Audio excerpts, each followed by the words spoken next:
ایک ہے یہاں بھی یہاں بھی اور حد تو یہ ہے کہ انگوٹھے میں بھی پہن رہے ہیں ماشاءاللہ، تاکہ یہ لگے کہ کتنے زیادہ زیورات کی یہ مالک ہے. ایک دم مہا بے وقوف قسم کا وہ آدمی ہے.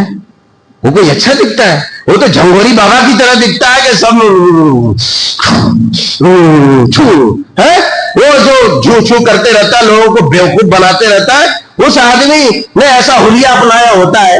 ارے اللہ والے تو اتنا خوبصورت دلکش دل نشیں مرد کو تو کسی میک اپ بیک اپ کی ضرورت ہی نہیں ہے. یہ بیچاری عورتیں ہیں جن کے لیے ضرورت ہے. اللہ بھلا کرے. بہرحال تو فرمایا کہ ایک آدمی کو نبی آخر الزمان جناب محمد رسول اللہ صلی اللہ علیہ وسلم نے ایک جوان کے ایک آدمی کے ہاتھ میں اس کی انگلی میں ایک سونے کی انگوٹھی دیکھی. آپ علیہ الصلوۃ والسلام نے ارشاد فرمایا یعمد احدکم الی جمرۃ من نار فیجعلها فی یدہ. کہہ لو وہ تم میں کا ایک آدمی آگ کا انگارہ جہنم کا انگارہ دیکھتا ہے اور اسے اپنے ہاتھ میں اٹھا لیتا ہے.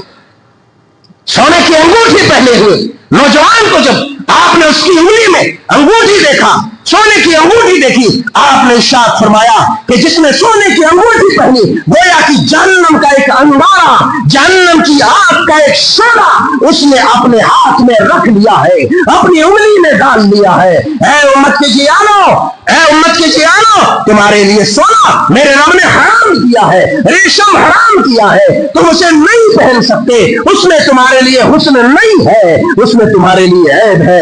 اللہ اکبر کبیرہ. اس کے بعد دیکھو نبی آخر الزمان جناب محمد رسول اللہ صلی اللہ علیہ وسلم نے اس نوجوان کی انگلی سے انگوٹھی کھینچی اور کھینچ کر کے پھینک دیا. اللہ اکبر. اور آپ نے اپنا رخ انور پھیر لیا، آپ چل دیے. بعد میں لوگوں نے کہا انتفع بها، لوگوں نے کہا اے شخص، اے نوجوان، اس انگوٹھی کو اٹھا لے اور تو اس سے فائدہ اٹھا لے. یہ انگوٹھی لے لے، یا تو اپنے گھر میں کسی عورت کو دے دے یا اسے بیچ لے. اس آدمی نے کہا لا واللہ لا آخذہ ابدا وقد طرحہ رسول اللہ صلی اللہ علیہ وسلم. اے نبی سنو، نہیں، قسم اللہ کی قسم میں اسے اب دوبارہ کبھی بھی نہیں لوں گا، میں یہ انگوٹھی کبھی بھی نہیں اٹھاؤں گا.